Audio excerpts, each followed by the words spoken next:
Good afternoon. On behalf of the American Board of Radiology, I'm pleased to welcome you to today's webinar on the ABR's Online Longitudinal Assessment, abbreviated OLA. Before we begin, let's take care of a few housekeeping items. This webinar session is being recorded for quality and training purposes. To minimize potential distractions and interruptions, all webinar participants have been muted. Today's webinar is scheduled for 60 minutes. In the first 20 minutes, ABR leadership will provide a brief update on OLA since its launch in January. The remaining time will be used to answer questions that are entered during the webinar session. Let's review how to submit a question. WebEx has a question and answer feature that allows you to submit questions in real time during the webinar session. To submit a question, click on the caret next to the Q&A icon. This will open the question and answer window in the webinar interface. Type your question into the box provided and click the Send button to submit your question to the webinar moderator.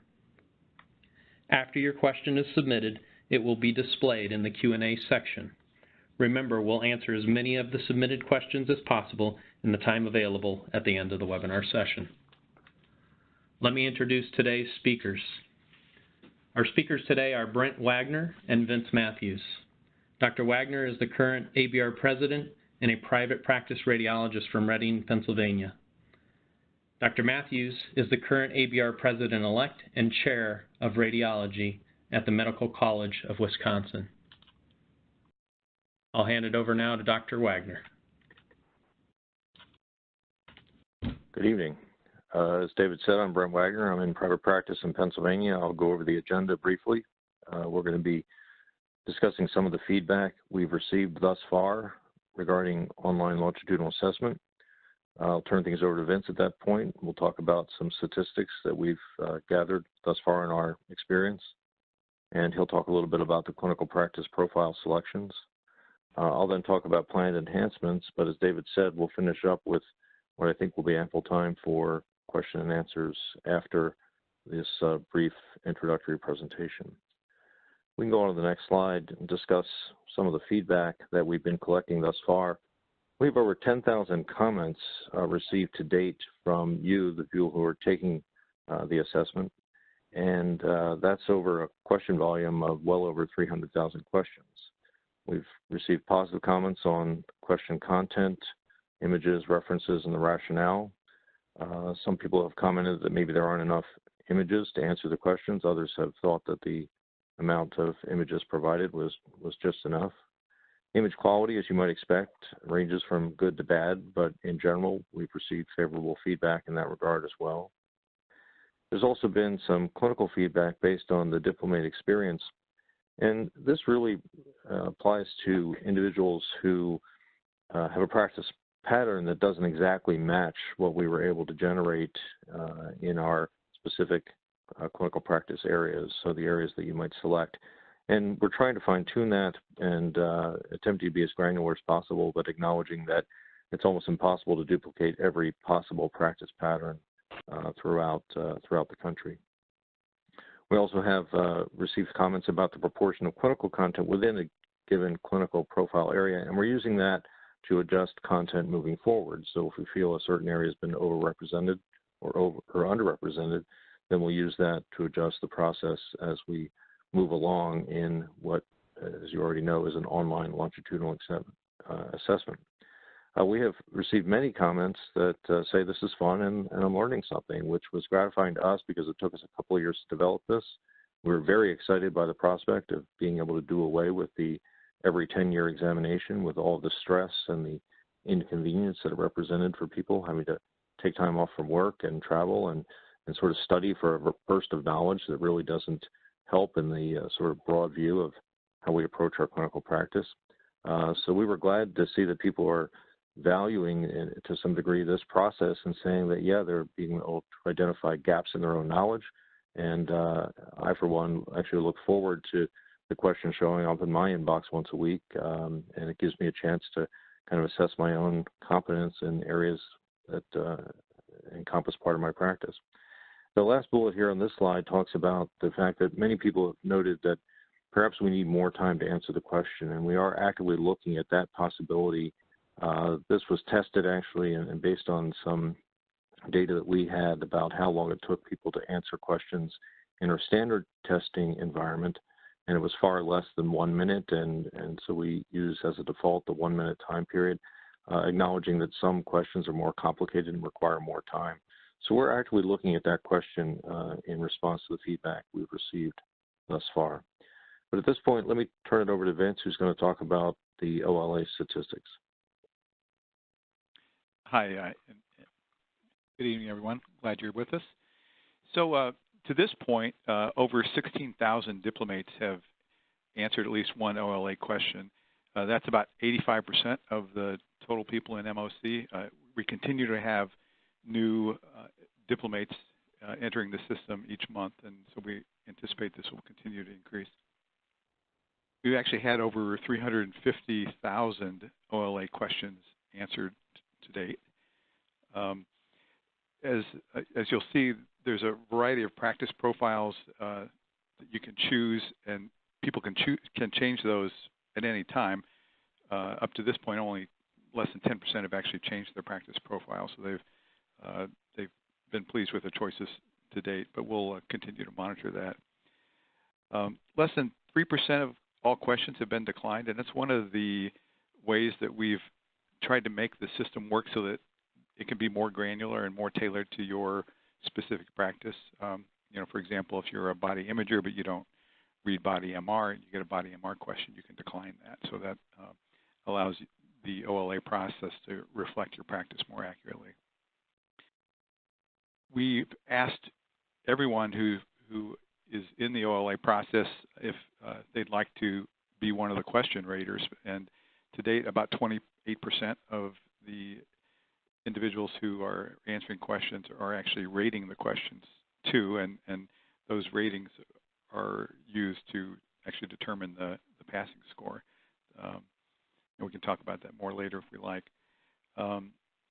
Over 46% of those participating have answered more than 20 questions. So that means at that pace, about half of our diplomates in the OLA process will complete their yearly requirement by July. So they'll answer 52 questions by July. So that's that level of involvement has been, I think, gratifying. The next slide shows the practice profiles. The clinical areas most selected are general diagnostic radiology, neuroradiology, GI, and breast, and they decrease in the order you see here. And as we mentioned before, there's flexibility in the number of areas that you can choose. Now, if you're a subspecialist, if you have a subspecialty certificate in neuroradiology, pediatric radiology, or nuclear radiology, all of your content is in that area. But if you're a diagnostic radiology with a primary certificate that you're maintaining through the OLA process, you can choose up to 3. And in fact, about 50% of the diplomates have chosen 3 clinical areas. And that was a number we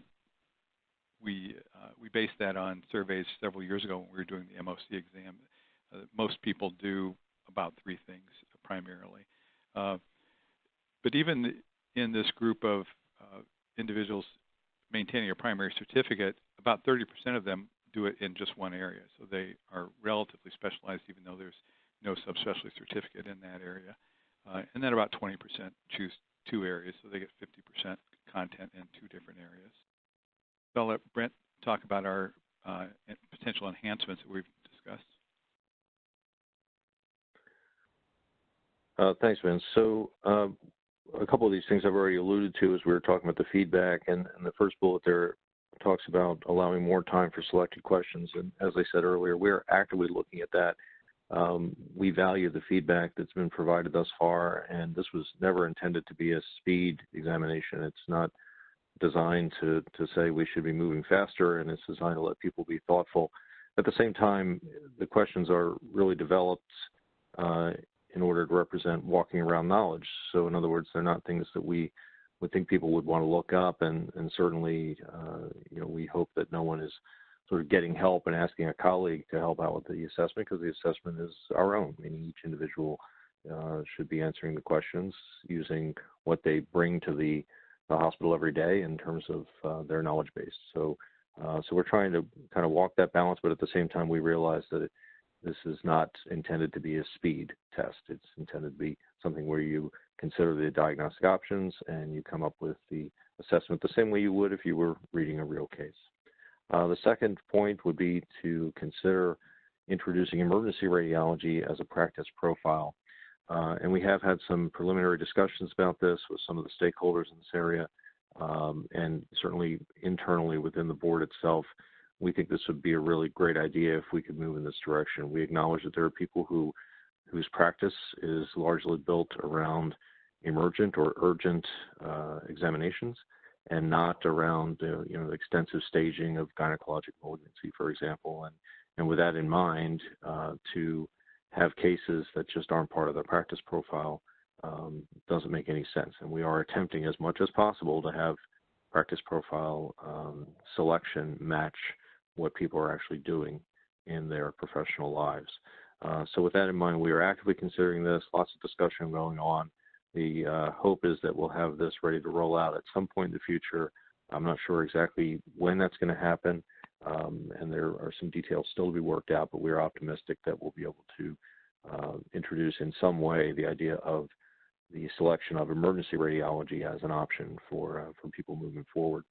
The third bullet is response to several suggestions that we have from people is if this is an assessment, and of course that's part of the name of it, why do we still have to have self-assessment CME? And we are here again actively considering letting OLA participation offset the requirement for the self-assessment CME that is part of the continuing certification process that we're all enrolled in. And the idea there is that if we are providing some self-assessment function, that is gap analysis and the reference that allows you to look into areas that maybe you felt you were a little weak on. And again, I personally have learned from this already. I've had examples of cases that were part of OLA where I said, I really should know more about that, and the reference would provide me the opportunity to learn more about it and close that gap in knowledge that I have. So if that's true, then we really should be able to reduce the requirement that is part of your current continuing certification requirement for self-assessment. And we're actively looking at this and hope to have that as a part of this whole program moving forward very soon. The last point on this slide is the ability to modify the frequency of the email reminders. I personally don't mind getting an email a week, but I can understand that there are some people who kind of say, if I'm allowed to answer up to 8 at a time, which is allowed, then just send me an email over 4 weeks. I'll answer my 4 times 2, my 8 questions at one time, and that way I can go another month before I have to receive another email in my inbox. And it sounds like that'd be really easy to do, that we would be able to tailor it to individual preference. As you might expect, with nearly 20,000 diagnostic radiology diplomates who are eligible for this process, it is not quite as easy as it sounds. So we would have to devise the system that would allow that to happen so that radiologists would be able to request on their own and specify at what interval they want to be reminded of this. Before we go into the Q&A, I want to take this opportunity to thank everybody who logged in tonight. I realize it's time out of your schedule. You represent people who are interested in the topic, and we're really glad to have you on board, because it's really through your feedback, your suggestions, and your criticisms that point out to us the areas that we can improve and make this something that is truly useful to you, that establishes the value of the certificate that you've earned and you hold. And with that in mind, again, thank you for being here, and we'll go ahead and switch over to the question and answer. Thanks. Great. Thanks, both Dr. Wagner and Dr. Mathews. My name is David Lazakovitz. I'm the Director for External Relations. We'll use the remaining time of the webinar period to answer questions that have been submitted through the question and answer feature in the WebEx. So I've received a few questions. We'll start with those. If you do have questions, please feel free to enter those, and we'll answer them as we've got time. First question is, I have a CAQ in neuroradiology, and I am in community practice also, so do mammo and general radiology, but I only can do neuroradiology OLA. How is this a fair assessment since I also have equal volume or more of mammo and ER? Dr. Mathews, would you handle that question for us? Sure. We've talked about this in depth, and we realize that people who are subspecialists don't always just practice in that subspecialty area. That being said, if you're maintaining your subspecialty certificate, we've required that there be enough information for us to make a valid assessment in your practice in that area. So that's the reason we currently choose, or we've currently chosen this path, is that you're actually maintaining that subspecialty certificate, and by doing that, we actually are giving you credit for your primary certificate. As you may be aware, there are some boards that require maintenance of both the primary certificate and the subspecialty certificate. We've taken the tack that if you maintain your subspecialty certificate, that will count for your primary certificate. So we're not requiring you to do that, but if you're maintaining a subspecialty certificate in neuroradiology, we want to hold you to the same standard as everyone else who's maintaining that subspecialty certificate in neuroradiology. So, Brent, I don't know if you have anything to add to that.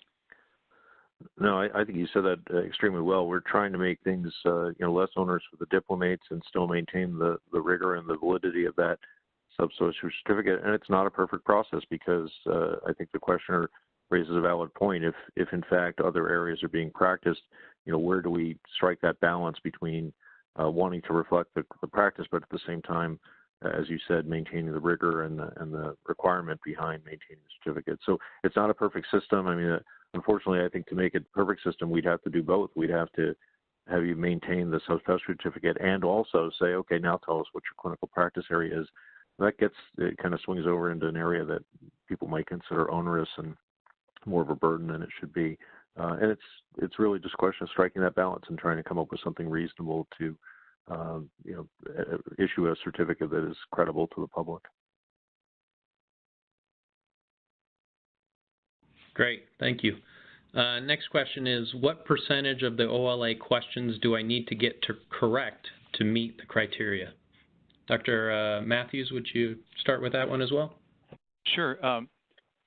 So our passing standard is it's called criterion reference. So it's not graded on a curve. It's not a certain percent that you have to get right. We don't set it at like 80%, for example.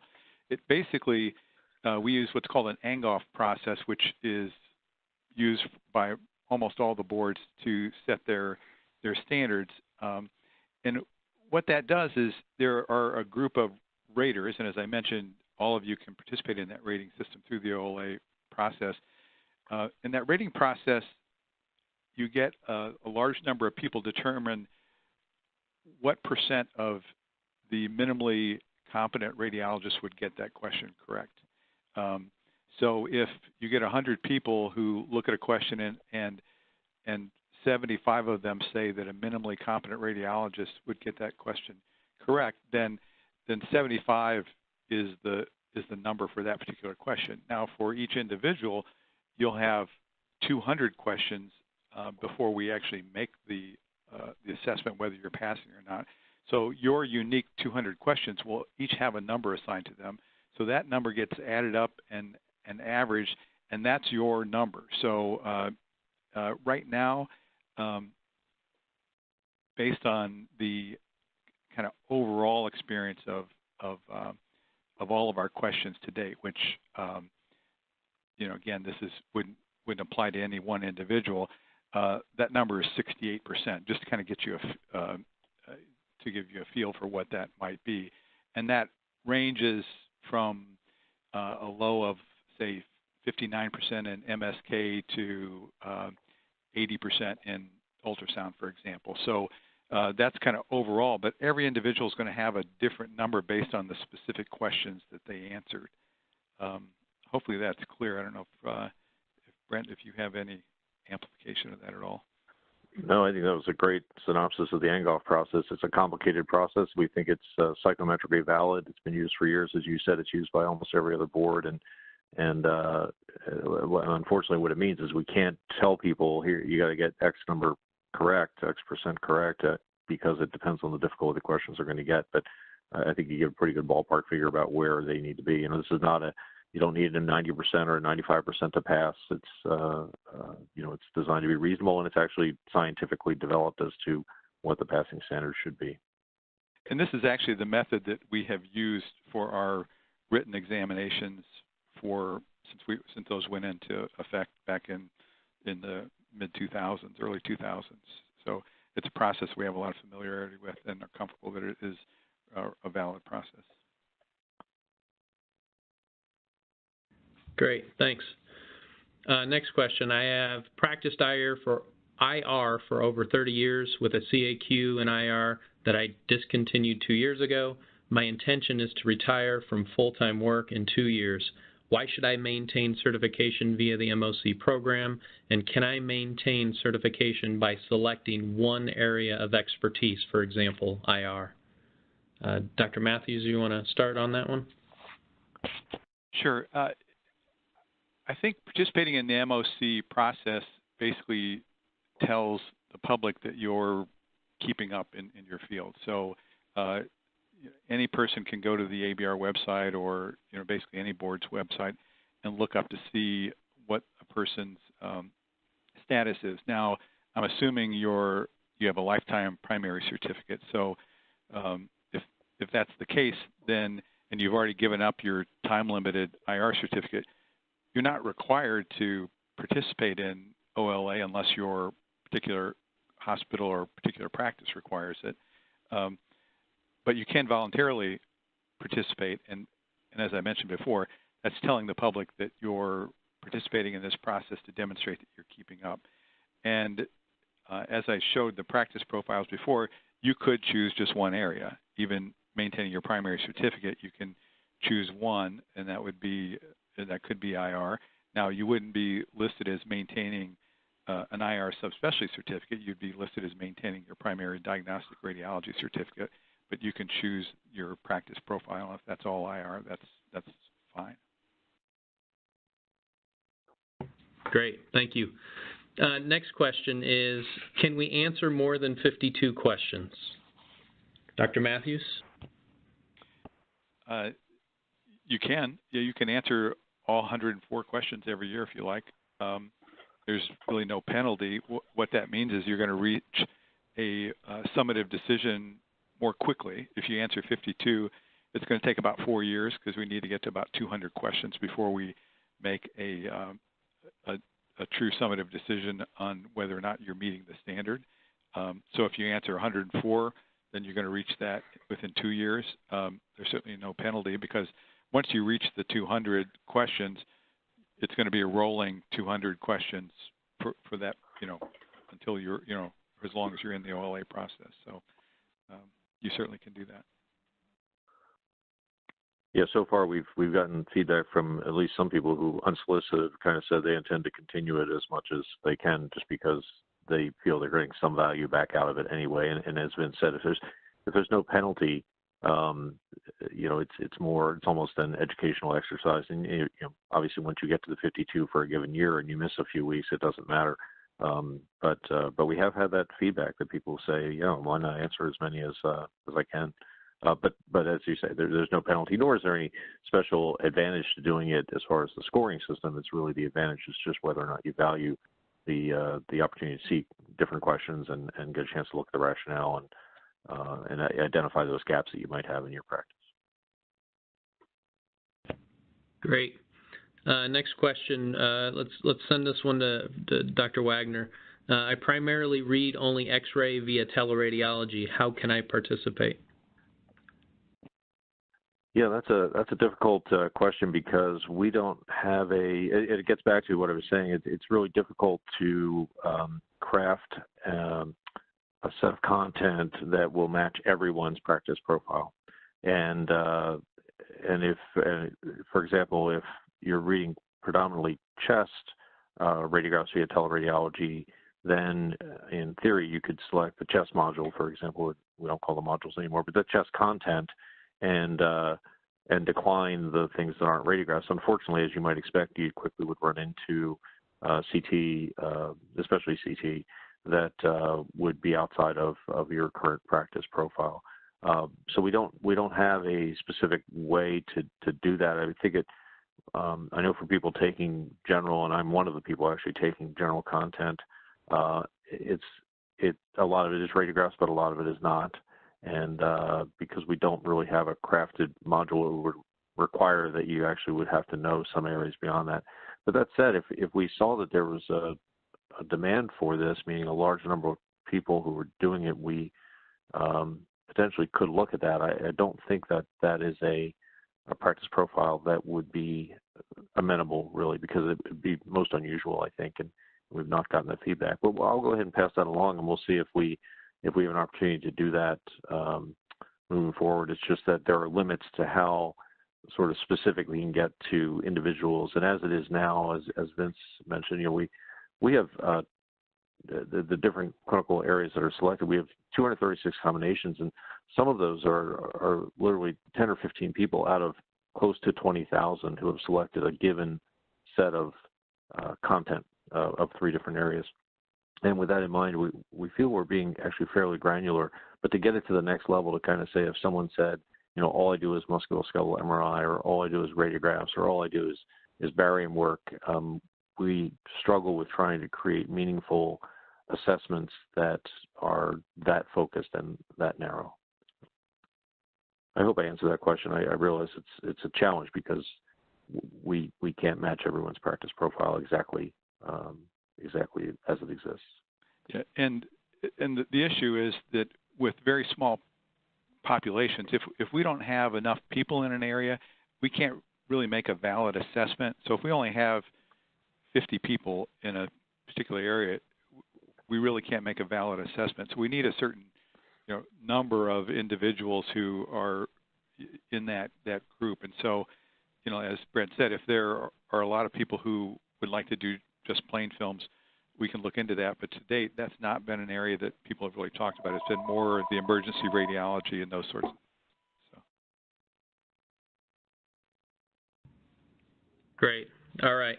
There was a clarifying point from the individual who was the diplomate that certified in IR for 30 years and recently allowed the IR to go away and now is just diagnostic radiology certified.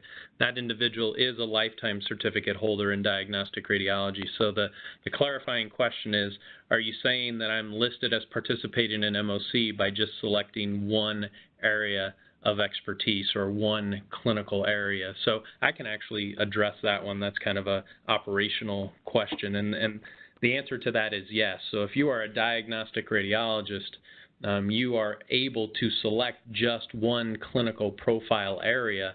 In this case, if you do IR, you could select IR as your only clinical area, and all of your content would be in interventional radiology.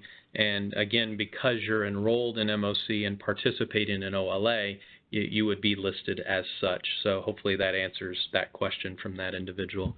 Another question that's been posted here. Let's see here. Could the participation in this process be certified for Category 3 credits for the Royal College of Physicians and Surgeons of Canada? The Royal College requires the issuer get this accredited. Dr. Wagner or Dr. Mathews, you want to take that one? Yeah, I'll comment on that one. And I confess I don't know what Category 3 credits are for the Royal College of Physicians and Surgeons of Canada, but I am going to make an analogy to our own sort of ACCME in the United States. And I'll talk about that one first, and then I'll sort of extend it to the Canadian version. The reason we can't offer credits, actual CME credits for being a participant in this process, even though we are looking at the opportunity to reduce the self-assessment requirement for people who are participating because, again, they are engaged in the self-assessment activity. But the reason we can't actually issue true CME credits is there are expenses and costs that go along with that and fees that need to be paid to the accrediting body. And as a result, we've looked at this question off and on over the last 3 or 4 years. could we offer CME as we were developing this product? And the short answer is we would then incur costs that we would have to pass on to our diplomates. And many of the diplomates have told me, that we need to be doing what we can to keep costs low. And in fact, we are trying to keep costs low.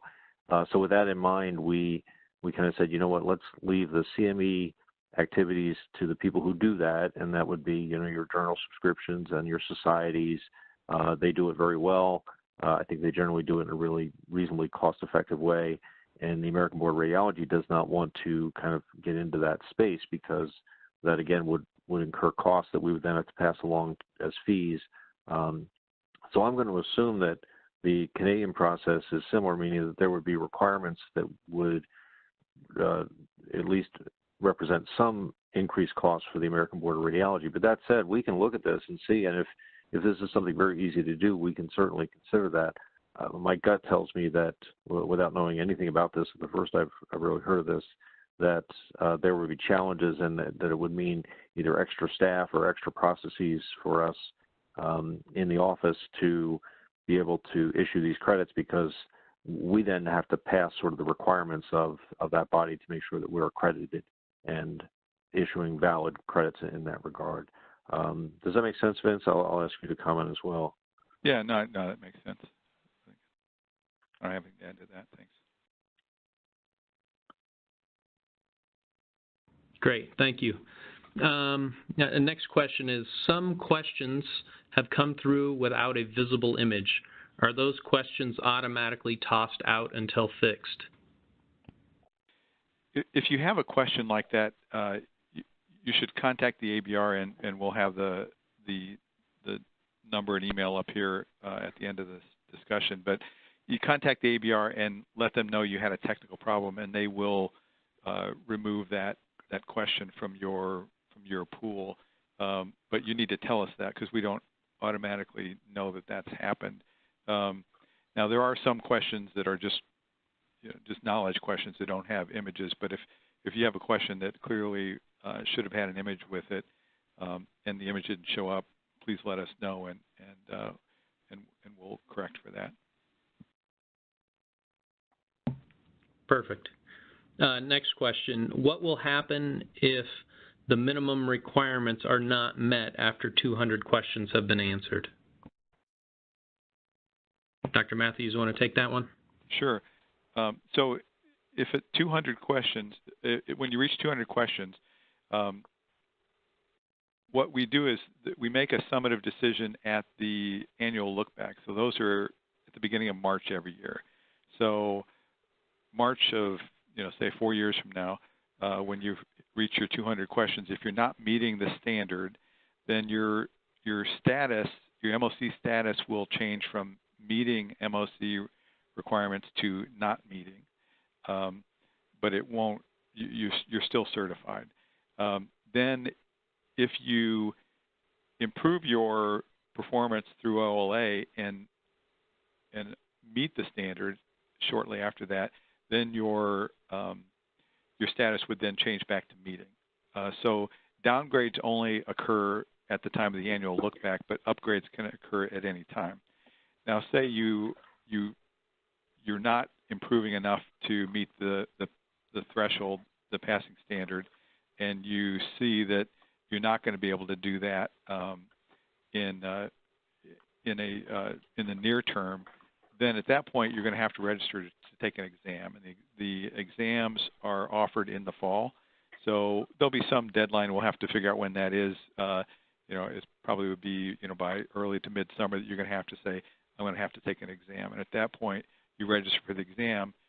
You take the exam, and if you pass the exam, then at that point your status changes back to meeting requirements, and that actually is good for 5 years.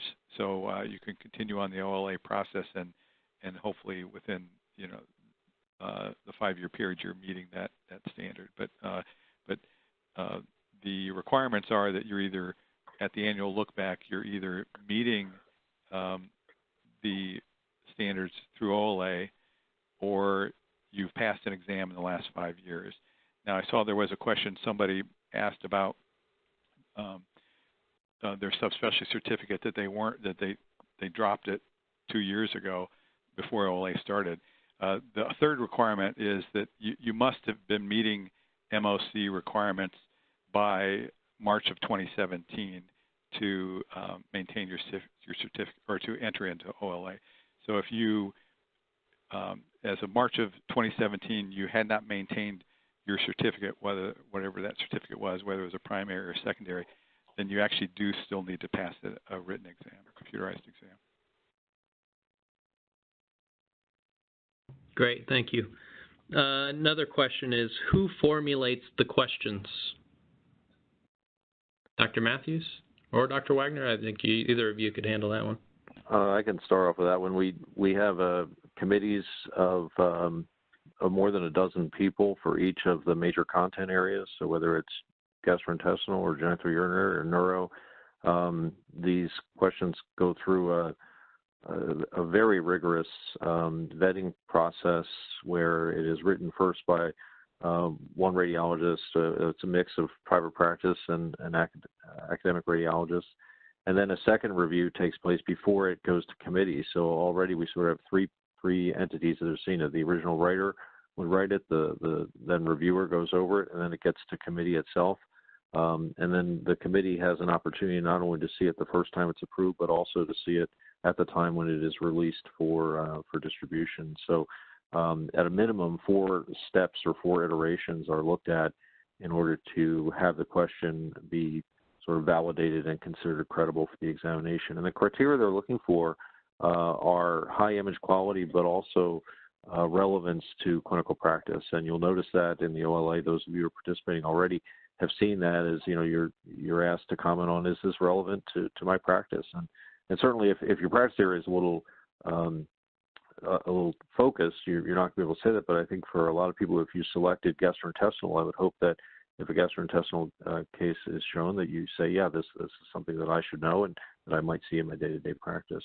So with that in mind, the idea is really reasonably good images, or even better than reasonably good. We hope that the question is relevant. And then lastly, that it represents walking around knowledge, that this is not something that someone should have to go look up. This is not something that you have to be the world's best radiologist at the ivory tower academic institution because there's only ever been 9 reported cases in the literature, that kind of thing. We're really looking for cases that are part of your day-to-day practice, the kinds of things you would see, not every day, but the kinds of things that you would see in the course of your professional practice, and the kinds of questions you might get from clinicians or even patients now that patients have access to the reports in ways they didn't before. And that's sort of the development of these items. It's rigorous, it's designed to be relevant, and we're hoping that it represents knowledge that most of us would read the question and kind of say, yeah, I should know that. And if I didn't know it, well, this gives me the opportunity to learn about it so that the next time I'm faced with this, either in practice or as part of the OLA process, that I am now smarter than I was before I was faced with that question. Vince, you have anything to add to that? I guess the only thing to add is that each committee in each of those clinical practice areas is given what we call a blueprint, but basically a list of topics that they are to write questions about, and we have certain percentages in each of those. So we try to provide a balanced question pool so it's not heavily weighted toward one area, but it's more across the spectrum of the subspecialty area, the clinical practice area. Great. All right, next question. Dr. Mathews, I'll send this one to you. If my ABR certificate expires in 2020 and I have not answered 200 questions by then, what would happen to my certificate? As long as you're participating in the OLA process, you maintain your certificate. It'll continue to say that you're meeting MOC requirements. So, there are going to be a lot of people in that process, or in that same situation as you, that their certificate was getting ready to expire in 19, 20, 21, and as long as they were meeting the requirements by 2017 and are participating in OLA, then you continue to maintain your certificate. All right. Another question, and Dr. Mathews, I'll send this one to you as well. Have there been adjustments to the amount of time given for neuro questions? I initially experienced a very rushed set of neuro questions that were 1 minute. This month I felt the timing was not an issue. Well, Brent alluded to this earlier. We're looking at this specific issue. Right now, there is a mix of 1 minute and 3 minute questions, and I think it's just chance that you've got questions that you felt you were rushed early on, and you're not feeling rushed now. But because we haven't really made any changes since the launch in January, but we are looking at this to determine whether or not we do need to make some adjustments more globally.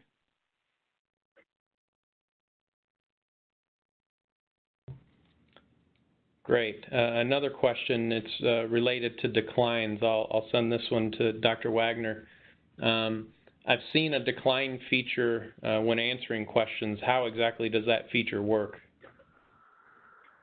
So the idea here is to further fine-tune, at least as much as possible, your own practice profile. So if you were, I'll use the GI. So if I'm taking GI cases but I didn't do MRI, and an MRI comes up, and I'll have a chance to actually see the question, see the images, and if I look at it and kind of say, you know what, this is something I'm not familiar with, something that's not part of my practice, and I click decline, basically it's as if that question never existed, except it was part of your 104, but it doesn't count against you. So the idea is you didn't answer correctly, but in effect you've taken it out of your pool of possible questions to be answered.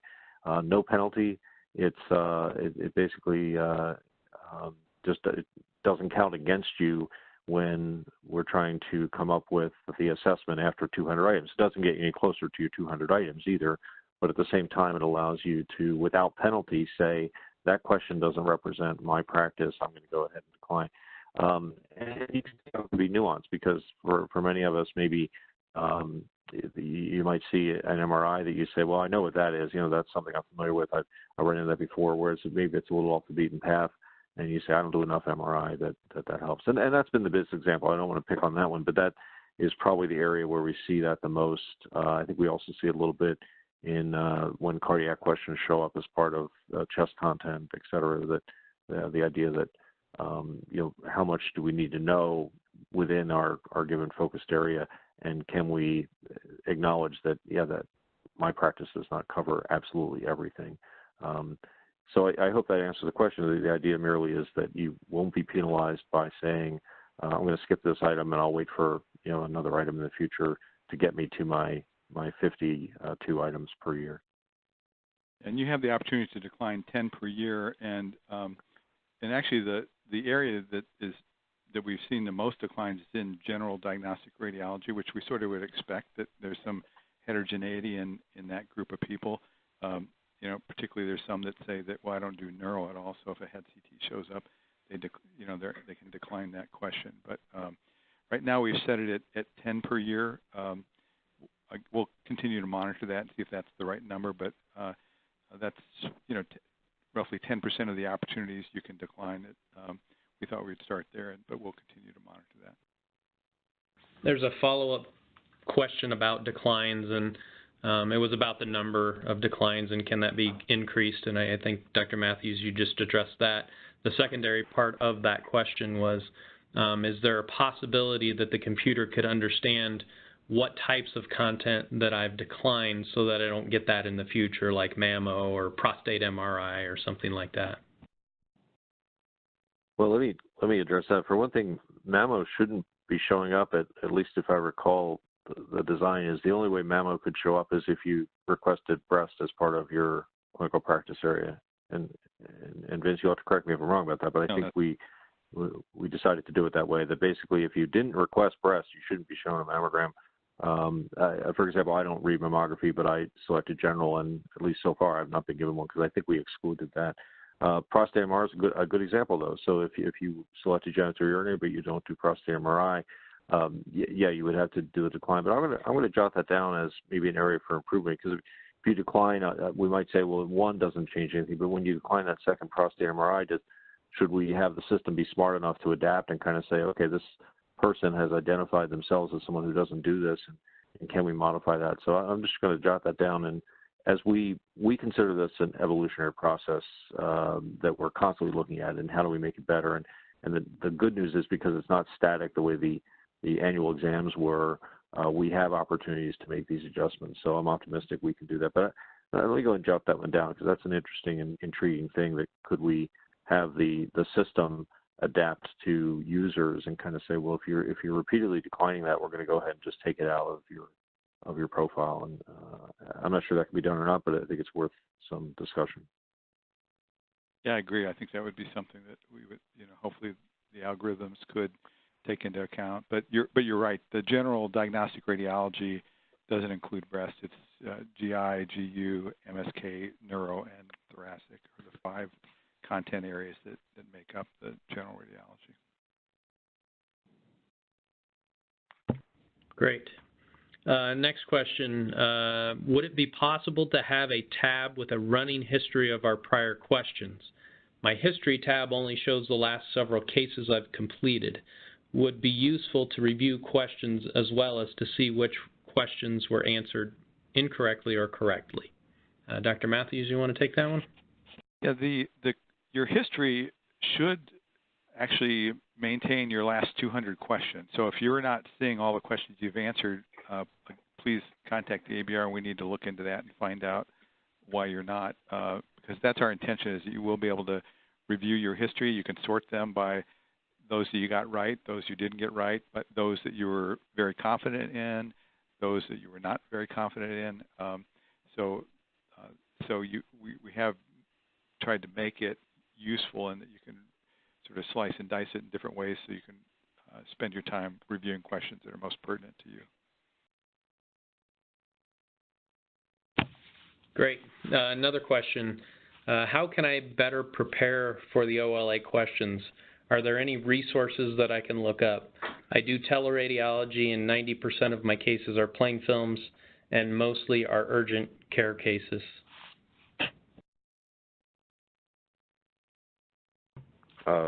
Well, that's a great question. I don't know. I think the key would be to look toward the goal of what we were trying to do here, which was looking at walking around knowledge. So if I were going to do that and I were looking for resources, I would avoid sort of spending my time looking at rare conditions that are just these bizarre, whether they be congenital or neoplastic or things that are just so far off of normal day-to-day practice that they represent zebras in our lexicon of how do we look at or look for very rare conditions.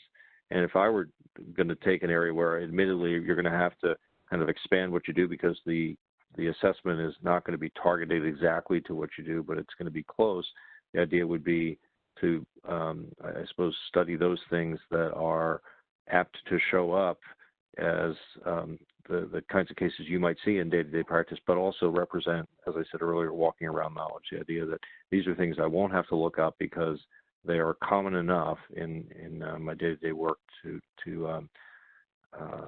have them actually be expected, if you will, or to be reasonable asks of a radiologist to do that. Now, the challenge, of course, is that some of those would exist with other modalities. So, I'll pick on CT specifically. So if you were looking at general radiology, what are the CT diagnoses that one might be expected to make? And I'll just pick a few off the top of my head because I didn't write content in this area. I'm taking content in this area, but I didn't write any of it. You'd be expected to know what diverticulitis looks like, what appendicitis looks like, what free air looks like.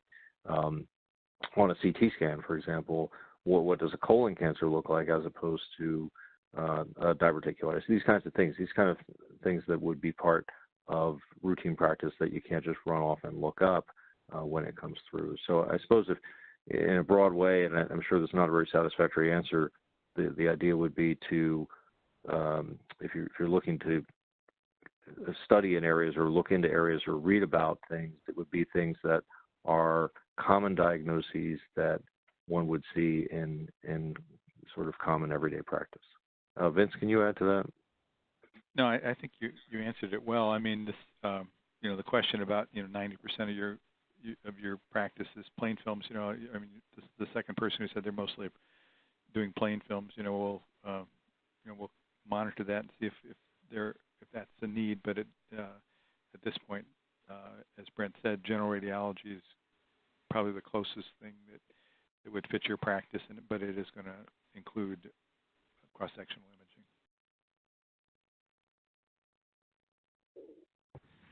All right, another question. If I'm a diagnostic radiology certificate holder, is there a limit on how many times I can change my practice profile or when I can change my practice profile? Dr. Mathews, you want to take that one?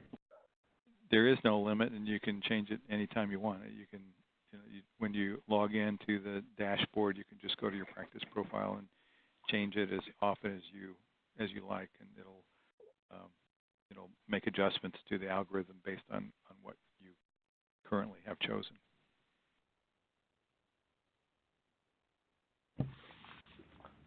Another question. If I answer a question incorrectly, will I get a similar question in the future? Dr. Wagner? Well, that's the way the process is designed quite by intent, and the idea is that if you miss a question, you've identified a gap, we've identified a gap, and we have a chance then to remediate that. And there's no set time as to when that might happen, but it's not going to be 6 months later. You should expect in the coming, just as a guess, and I don't know exactly how the algorithm is written, but in 4 to 8 weeks, you probably should expect a very similar question to come through that would reinforce that knowledge, because it was a gap identified by the system itself and also by you. So this is one of the huge benefits of the online longitudinal assessment over the former, every 10-year exam, and that is, if I missed a question on the every 10-year exam, number one, I didn't know for sure I had missed it, and number two, there was no remediation. There was no way for me to sort of revisit that topic. In this case, the revisiting of the topic is built into the system, so it will pull up not the same item, but it will pull up something very similar that should reinforce that concept, that imaging diagnosis, and again, in response to identification of a gap in knowledge. Great. All right. Another question. I have colleagues that have certification from the ABR in radiation oncology or medical physics or interventional radiology. Those people aren't participating in OLA yet. When will they have to start participating? Dr. Mathews, you want to take that one? Sure. So the launch for the other specialties in radiology, those three that were just mentioned, will be in January of next year. As Brent mentioned, this was a lot of effort to get this program up and running in less than 2 years, basically. So we started it in the area that has our largest number of diplomates in diagnostic radiology, but our intent was to include the rest of our specialists as soon as possible, and that's going to be in January of next year. Great. We've got about 6 minutes left. I've been able to address all of the questions that have been submitted to date. Just a reminder, the information that's currently on your screen is the contact information for our ABR certification advisors. This is a group of dedicated ABR staff that's available to answer emails and phone calls that you have. So if in the future you have questions about OLA or MOC or anything ABR related, feel free to use the contact information on your screen. Again, we do have about 5 minutes left. If there are any additional questions, please feel free to submit them.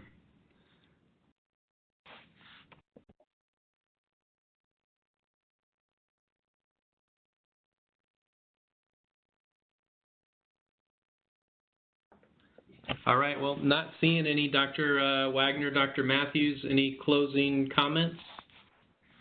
Well, again, I just want to thank everybody for being here. It really does help us, and I've made a lot of notes from this session. I think we're trying to make the product even better and make it a valuable program, both to validate the quality of your certificate, but also something that people value as part of their professional learning. And it's only through these comments and questions that we get to do our job better. Thank you. Again, I'd like to thank you as well. But if you do have continued feedback, there are opportunities every time you answer a question to give us feedback. You can type it in the feedback box on in the OLA question, or as David mentioned, you can either email or contact the ABR directly. But I appreciate everybody's time tonight.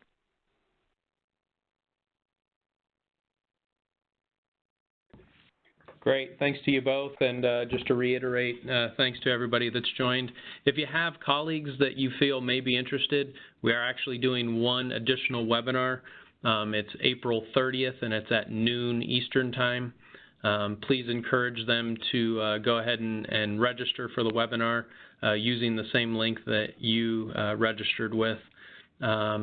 Greatly appreciate you all being here. Enjoy your evening, and if you need anything else, please don't hesitate to call or email. Thanks so much. Pleasant evening.